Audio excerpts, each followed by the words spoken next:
ओम ब्रह्म ओम नमः भगवते वासुदेवाय। श्रीमद् भागवत पुराण।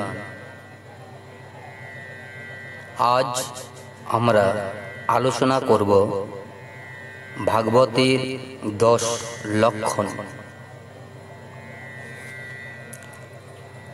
সুখদেব বললেন, হে রাজন, এই ভাগবত পুরাণে স্বর্গ, বিসর্গ, স্থান, পোষণ, উতি, মন্বন্তর, ঈশানু কথা, নিরোধ, মুক্তি ও আশ্রয়,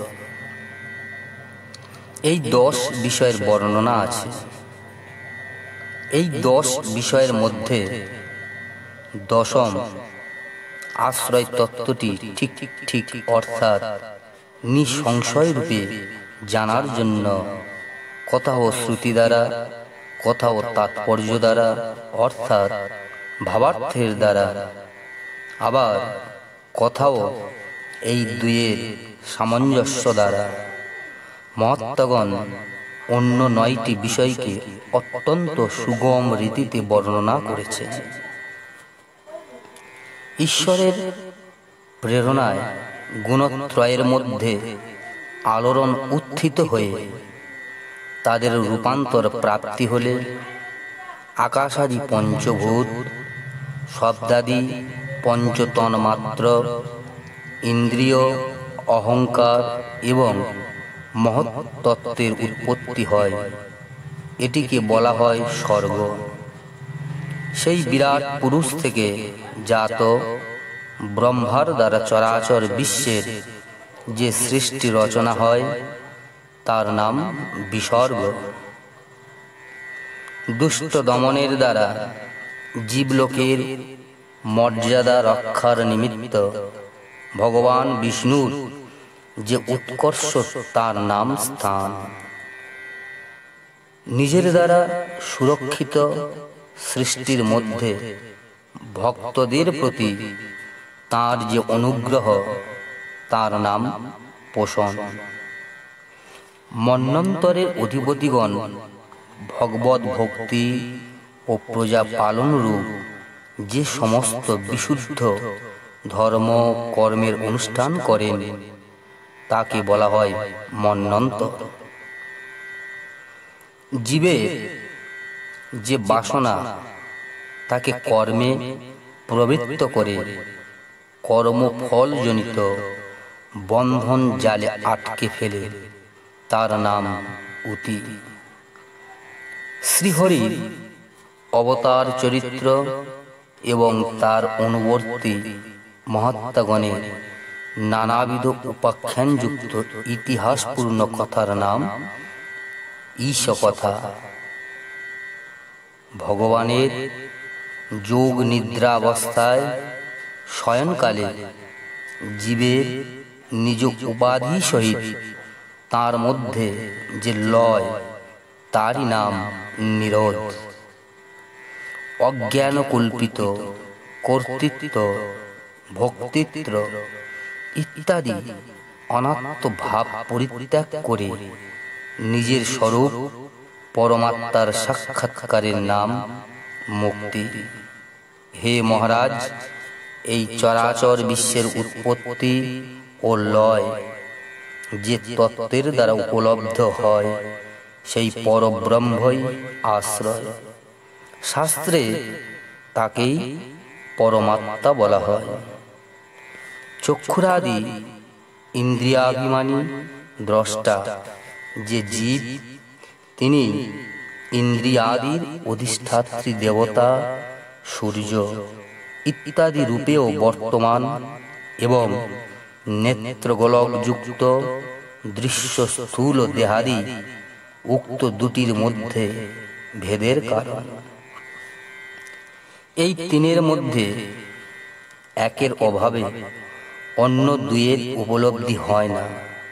অতএব যিনি এই তিনকেই জানেন সেই পরমাত্মাই সকলের অধিষ্ঠান আশ্রয় তত্ত্ব। তার আশ্রয় তিনি স্বয়ং, অন্য কেউ নয়। আদি ভৌতিক দেহ ছাড়া আধ্যাত্মিক চক্ষুরাদি করণসমূহ কার্যকরী হয় না।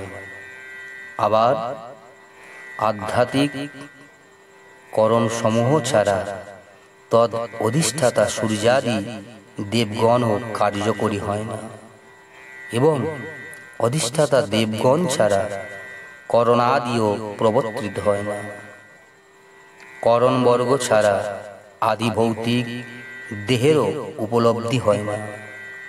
এইভাবে যখন এদের একের অভাবে অন্যের উপলব্ধি হয় না, তখন যিনি আধ্যাত্মিক, আধিদৈবিক ও আধি ভৌতিক এই তিনটিকে জানেন, তিনি দেহ ইন্দ্রিয়াদি দ্রষ্টা, স্বয়ং অন্য কেউ নয়। পূর্বোক্ত বিরাট পুরুষ যখন ব্রহ্ম নিহিত অন্ডকে ভেদ করে বিনির্গত হলেন, তখন তিনি নিজের বাসস্থানের সন্ধান করতে করতে শুদ্ধ সংকল্প পুরুষ হওয়াতে অত্যন্ত পবিত্র জল সৃষ্টি করলেন। বিরাট পুরুষ রূপ নর থেকে উৎপন্ন বলেই সেই জলের নাম হল নার। নর শব্দের সাক্ষাৎ নারায়ণকে বোঝায়, এবং সেই নিজ অঙ্গ থেকে উদ্ভূত নার এর মধ্যে তিনি 1000 বৎসর আশ্রয় নিয়েছিলেন।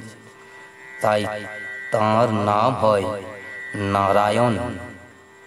নার এর অয়ন মানে নিবাসস্থান। সেই নারায়ণ ভগবানের অনুগ্রহে দ্রব্য, কর্ম, কাল, স্বভাব এবং জীব সত্তাবান হয়। তাঁর অনুগ্রহ বিনা কেহই কিছু করতে সক্ষম হয় না। অনন্তর এক ও অদ্বিতীয় ভগবান নারায়ণ যোগ নিদ্রা থেকে জাগরিত হয়ে বহুরূপে অভিব্যক্ত হতে ইচ্ছা করলে মায়া বলে সোনার মতো জ্যোতির্ময় সূক্ষ্ম শরীরকে তিনি তিন ভাগে বিভক্ত করলেন: অধিদৈব, অধ্যাত্ম ও অধিভূত। হে মহারাজ, বিরাট পুরুষের একই সূক্ষ্ম শরীর 3 ভাগে কেমন করে বিভক্ত হল, সে কথা বলছি শোনো। বিরাট পুরুষের নানাবিধ চেষ্টা প্রবৃত্তির ফলে তাঁর শরীরের অভ্যন্তরবর্তী আকাশ থেকে ওজো অর্থাৎ ইন্দ্রিয় শক্তি, অহ অর্থাৎ মনোশক্তি ও দেহ শক্তির প্রকাশ হল। ওই ক্রিয়া শক্তি স্বরূপ সূক্ষ্ম রূপ থেকে অসু নামক মহৎ অর্থাৎ সূত্রাক্ষ মুখ্য প্রাণ উদ্ভূত হল।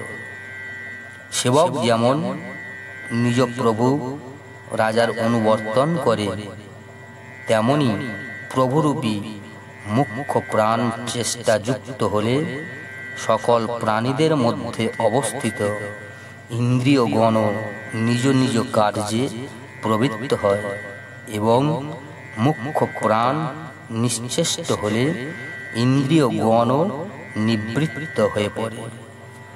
প্রাণ যখন বিরাট পুরুষের দেহ মধ্যে সঞ্চালিত হল, তখন বিভু অর্থাৎ বিরাটের ক্ষুধা তৃষ্ণার উদ্রেক হল।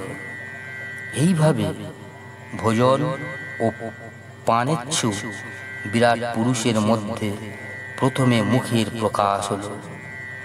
মুখ থেকে জিহ্বার অধিষ্ঠান তালু, এবং তালু দেশে রসনেন্দ্রিয় জিহ্বা উৎপন্ন হল। এরপর রসনাগ্রাহ্য মধুরাদি 6 রসের অভিব্যক্তি হল।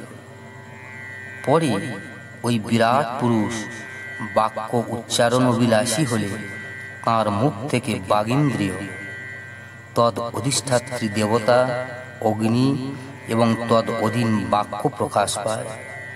এরপর বহুদিন তিনি গর্ভোদকে নিশ্চেষ্ট সূক্ষ্ম রূপে অবস্থান করাতে সমস্ত ইন্দ্রিয়, তাদের অধিষ্ঠাত্রী দেবতাগণ ও সেই সব বিষয় তার মধ্যে অবরুদ্ধ ছিল। অনন্তর প্রাণবায়ু উদ্বেল হলে নাসারন্ধ্র দুটি উৎপন্ন হল। তিনি যখন গন্ধ গ্রহণের ইচ্ছা করলেন, তখন সেই নাসাপুটের বিষয় স্থানীয় গন্ধবহ বায়ু, ঘ্রাণেন্দ্রিয় ও তদ অধিষ্ঠাত্রী বায়ু দেবতা উৎপন্ন হলেন। প্রথমে যখন কোনো মাইক বস্তুর প্রকাশ ছিল না, তখন তিনি স্বীয় মূর্তি ও অন্যান্য বস্তু দেখবার অভিলাষী হলে তাঁর চক্ষুদয়ের অধিষ্ঠান স্থান উৎপন্ন হল। অনন্তর সেখানে অধিষ্ঠাত্রী দেবতা সূর্য ও চক্ষুর ইন্দ্রিয় প্রকট হল। এইভাবেই তিনি রূপ দর্শন করতে লাগলেন। বেদ বাক্য দ্বারা ঋষিবৃন্দ সেই বিরাট পুরুষকে তার মহিমা শব্দ দ্বারা বোঝাতে চাইলেন, তিনি তা শুনতে চাইলেন। সেই অভিলাষ বসেই তার দুই কর্ণ বিবর, তাদের অধিষ্ঠাত্রী দেবতা দিকসমূহ ও শ্রবণেন্দ্রিয়ের উদ্ভব হল। তার থেকে শব্দের পরিগ্রহ হয়ে থাকে।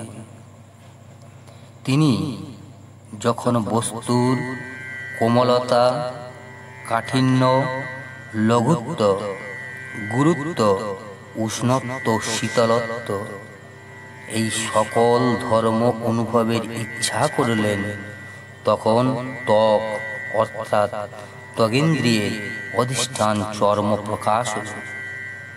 পৃথিবীর ওপরে যেমন বৃক্ষাদি জন্মায়, তেমনি তার সেই চর্মে রোমকূপ সৃষ্টি হল এবং তার অন্তরে বাহিরে অবস্থানকারী বায়ুরও সৃষ্টি হল। স্পর্শবোধকারী ত্বগেন্দ্রিয় সঙ্গে সঙ্গেই শরীরের সর্বাঙ্গে আবৃত হয়ে গেল এবং তার থেকে তার স্পর্শ অনুভবের শক্তি জন্মাল।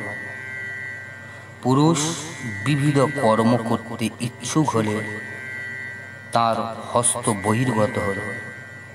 সেই হাতে গ্রহণ করা শক্তি হস্তেন্দ্রিয় এবং তার অধিদেবতা ইন্দ্র উৎপন্ন হলেন।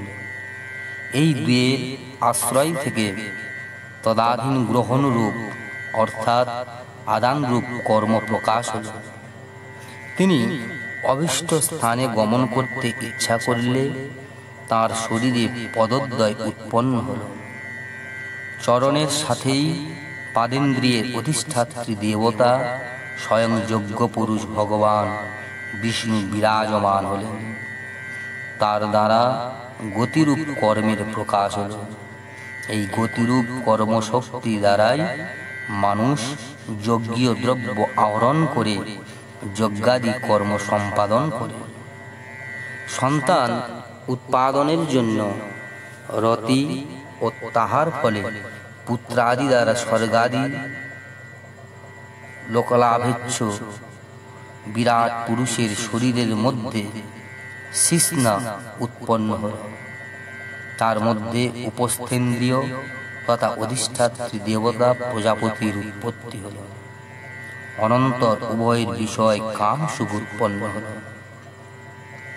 ভুক্ত অন্যের অসারাংশ পরিত্যাগ করতে অভিলাষী বিরাট পুরুষের গুজ্জদ্বার উৎপন্ন হল। তদনন্তর তার মধ্যে বায়ু, ইন্দ্রিয় এবং তদ অধিষ্ঠাত্রী দেবতা মিত্রদেবের উৎপত্তি হল। এই দুয়ের বিষয় স্থানীয় মলত্যাগ রূপ কর্ম প্রকাশ হল। অপন মার্গ দ্বারা শরীর থেকে শরীরান্তরে সম্যক রূপে গমনেচ্ছু বিরাট পুরুষের নাভিদ্বার উৎপন্ন হল। তার থেকে অপান ও মৃত্যু দেবতা প্রকাশ হলেন। এই দুয়ের অর্থাৎ নাভিদ্বারে প্রাণবায়ু ও অপান বায়ু বিশ্লেষ বা বন্ধনচ্যুত হলে মরণ বা দেহত্যাগ হয়। তিনি ভক্ষ ও পানীয় গ্রহণেচ্ছু হলে পরে কুক্ষি অন্ত্র ও নারী সমূহ উৎপন্ন হল। অন্ত্র অন্ন সংগ্রহে ও নারী পান সংগ্রহে ইন্দ্রিয় স্থানীয়করণ, তার সাথে কুক্ষির দেবতা সমুদ্র, নারীর দেবতা নদী এবং তুষ্টি অর্থাৎ উদর পূর্তি এবং পুষ্ট অর্থাৎ রস পরিপাকজনিত স্থূলতা ইন্দ্রিয় ও দেবতাদের বিষয় রূপ প্রকাশ হল। তিনি মায়া ও মায়িক বস্তু চিন্তা করতে ইচ্ছা করিলে হৃদয়ের উৎপত্তি হল। তদনন্তর মনরূপ ইন্দ্রিয় ও তার অধিষ্ঠাত্রী দেবতা চন্দ্র এবং বিষয় কামনা ও সংকল্প প্রকাশিত হল। তদনন্তর বিরাট পুরুষের দেহে ক্ষিতি, অপ ও তেজ থেকে সপ্ত ধাতুর ত্বক, চর্ম, মাংস, রক্ত, মেদ, মজ্জা ও অস্থি প্রকাশ পেল। এভাবে আকাশ, জল ও বায়ু থেকে প্রাণের উৎপত্তি হল। শব্দাদি বিষয়ের অভিমুখে ধাবিত হওয়ায় ইন্দ্রিয় সকলের স্বভাব, শব্দাদি গুণ সকল তামস অহংকার থেকে সমুৎপন্ন হয়েছে। মন সমস্ত বিকারের কারণ এবং বুদ্ধি ভূতাত্র বিজ্ঞান রূপিণী। হে রাজন, ক্ষিতি, অপ, তেজ, মরুদ, বোম, অহংকার, মহৎ ও প্রকৃতি এই 8টি আবরণের দ্বারা চতুর্দিকে আবৃত ভগবানের বিরাট রূপ আমি তোমার কাছে বর্ণনা করলাম। এই স্থূল রূপ থেকে আলাদা প্রকৃতাত্মক সূক্ষ্মতম ভগবানের আরেকটি রূপ আছে। সেই রূপ অব্যক্ত, নির্বিশেষ, আদি মধ্য অন্তবিহীন এবং নিত্য বাণী ও মনের গোচরাতীত। ভগবানের স্থূল ও সূক্ষ্ম রূপ, ব্যক্ত অব্যক্ত রূপ আমি তোমার কাছে বর্ণনা করলাম। এই দুই রূপই তার মায়ার বিলাস। এই জন্য বিবেকী পুরুষগণ এই দুই রূপকেই স্বীকার করেন না। প্রকৃতপক্ষে ভগবান অক্রিয়, তিনি সর্বাতীত এবং প্রাকৃত ক্রিয়া বিবর্জিত হয়েও নিজের শক্তিতেই সক্রিয় হয়ে চতুর্মুখ ব্রহ্মা রূপ ধারণ করে সকর্মা হয়ে বাচক রূপে দেব, মনুষ্য আদি নাম ও বাচ্য রূপে তাদের যথাযোগ্য রূপ ও ক্রিয়া সৃষ্টি করে থাকেন। হে পরীক্ষিত, প্রজাপতি, মনু, দেবতা, ঋষি, পিতৃগণ, সিদ্ধ, চারণ, গন্ধর্ব, বিদ্যাধর, অসুর, যক্ষ, কিন্নর, অপ্সরা, নাগ, সর্প, কিমপুরুষ, উরগ, মাতৃগণ, রাক্ষস, পিশাচ, প্রেত, ভূত, বিনায়ক, কুষ্মাণ্ড, উন্মাদ, বেতাল, জাতুধান, গ্রহ, পক্ষী, মৃগ, পশু, বৃক্ষ, পর্বত, সরীসৃপ ইত্যাদি যত রকম নাম রূপ সংসারে আছে সবই সেই ভগবানেরই নাম এবং রূপ। চর ও অচর ভেদে সংসারে 2 রকম, আবার জরায়ুজ, অন্ডজ, স্বেদজ ও উদ্ভিজ্জ ভেদে 4 রকম। যত যত জলচর, স্থলচর ও খেচর প্রাণী আছে সবই শুভ, অশুভ এবং মিশ্র কর্ম ফলানুরূপ দেহধারী। সত্য, রজ ও তম গুণ ভেদে দেবতা, মনুষ্য, নারকীয় এই 3 প্রকার যোনিতে জন্ম হয়ে থাকে। এই 3 গুণের মধ্যেও এক একটির গতি উত্তম আদি ভেদে 3 প্রকারের হয়। যখন এক গুণ অপর গুণ কর্তৃক অভিভূত হয়, গতি বৈচিত্র্যের এই হল কারণ। সেই ভগবানই আবার জগৎ ধারণ ও পোষণা অভিলাষী হয়ে ধর্মময় বিষ্ণু রূপ ধারণ করে দেবতা, মনুষ্য ও পশু, পক্ষী ইত্যাদি রূপে অবতার গ্রহণ করে এবং বিশ্বের পালন করে।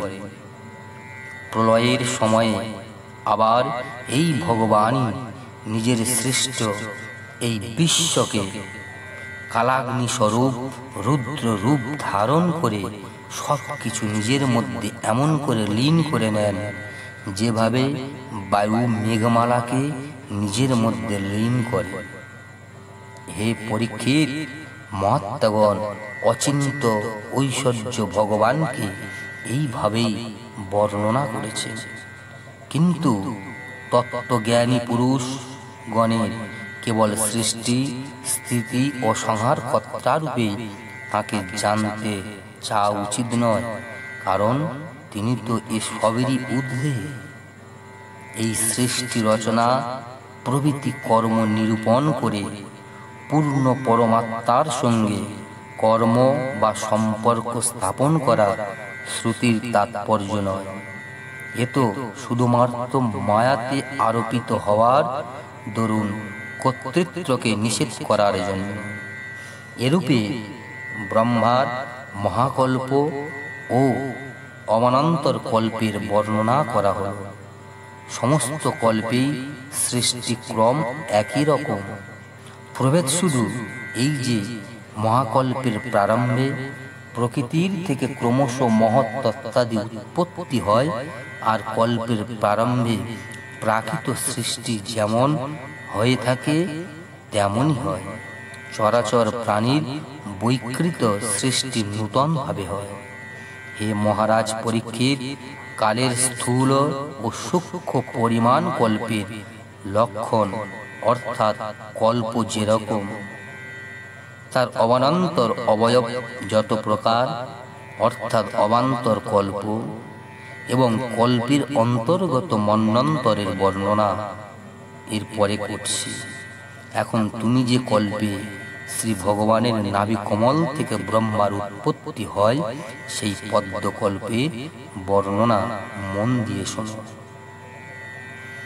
শৌনক মুনি প্রশ্ন করলেন, হে সুত, আপনি আগে বলেছিলেন যে ভগবানের ভক্ত চূড়ামণি বিদুর দুস্ত্যাজ্য বন্ধুগণ পরিত্যাগ করে পৃথিবীর তীর্থ সকল পরিভ্রমণ করেছে।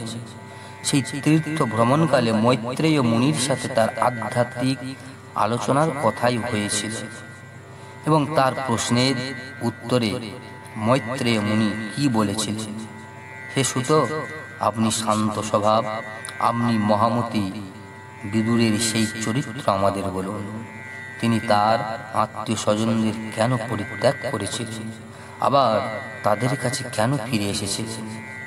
সুত বললেন, হে শৌনকাদি ঋষিগণ, মহারাজ পরীক্ষিত এই প্রশ্নই করেছিলেন। তাঁর জিজ্ঞাসার উত্তরে শ্রী সুখদেব রাজাকে যা বলেছিলেন, আমি আপনাদের কাছে সেই সবই বলছি, মন দিয়ে শুনুন। প্রণাম। ওম নমো ভগবতে বাসুদেবায়। ওম তৎসৎ।